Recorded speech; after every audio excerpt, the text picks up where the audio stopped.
Berikut adalah kisah tentang pentingnya menghargai waktu dalam ibadah dengan gaya bercerita yang santai dan penuh pesan moral. Judul, Ketika Waktu Berbisik, Hati Pun Tersentuh. Halo teman-teman, kali ini aku mau cerita tentang pengalaman yang bikin aku sadar betapa pentingnya menghargai waktu, terutama dalam ibadah. Semoga kisah ini bisa jadi pengingat buat kita semua. Dulu aku termasuk orang yang sering menunda-nunda ibadah. Alasannya klasik, sibuk. Padahal kalau dipikir-pikir, kesibukan itu seringkali cuma alasan pembenaran aja. Aku lebih sering menghabiskan waktu buat hal-hal yang kurang penting, seperti main game atau scroll media sosial tanpa tujuan.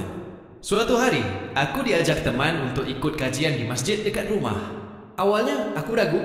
Selain karena malas, aku juga merasa waktu luangku terlalu berharga untuk dihabiskan di masjid.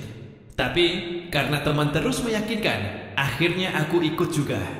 Di masjid, aku bertemu dengan seorang ustaz yang ceramahnya begitu menyentuh hati.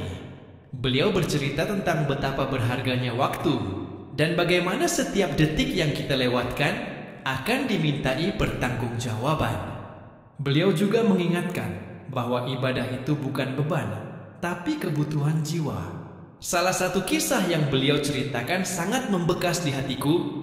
Kisah tentang seorang saudagar kaya yang di akhir hayatnya menyesal karena terlalu sibuk mencari harta hingga melupakan ibadahnya.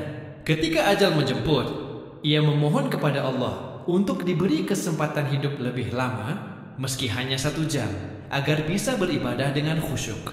Namun waktu tak bisa diputar kembali. Kisah itu membuatku merenung.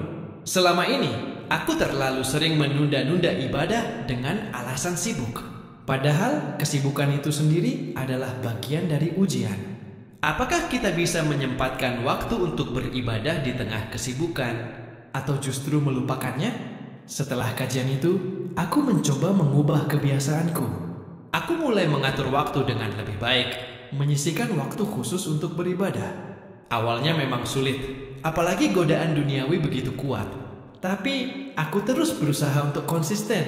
Seiring berjalannya waktu, aku merasakan perubahan yang luar biasa. Hatiku menjadi lebih tenang, pikiranku lebih jernih, dan hidupku terasa lebih bermakna. Aku juga merasa lebih dekat dengan Allah, dan ibadah bukan lagi beban, tapi kebutuhan yang dirindukan. Aku jadi teringat sebuah hadis yang sering diucapkan ustaz saat kajian. Waktu itu seperti pedang. Jika kamu tidak menggunakannya, maka ia akan memotongmu. Hadis ini mengingatkan kita bahwa waktu itu sangat berharga, dan kita harus menggunakannya sebaik mungkin, terutama untuk beribadah. Teman-teman, mari kita renungkan bersama. Waktu yang kita miliki sangat terbatas, dan setiap detik yang berlalu tak akan pernah kembali. Jangan sampai kita menyesal di akhir hayat karena terlalu sibuk dengan urusan duniawi hingga melupakan ibadah. Mari kita hargai waktu yang Allah berikan dan gunakan sebaik mungkin untuk beribadah. Jangan tunda-tunda lagi karena kita tidak pernah tahu kapan ajal akan menjemput. Pesan moral: waktu adalah anugerah yang sangat berharga dari Allah. Setiap detik yang kita lewatkan akan dimintai pertanggungjawaban. Ibadah adalah kebutuhan jiwa, bukan beban. Jangan tunda-tunda ibadah karena waktu terus berjalan. Gunakan waktu sebaik mungkin untuk beribadah dan berbuat kebaikan. Semoga kisah ini bisa menginspirasi kita semua untuk menjadi pribadi yang lebih baik, yang selalu menghargai waktu dan mengutamakan ibadah. Semoga kisah ini bermanfaat ya. Jangan lupa, waktu adalah amanah. Mari kita jaga dan gunakan sebaik mungkin.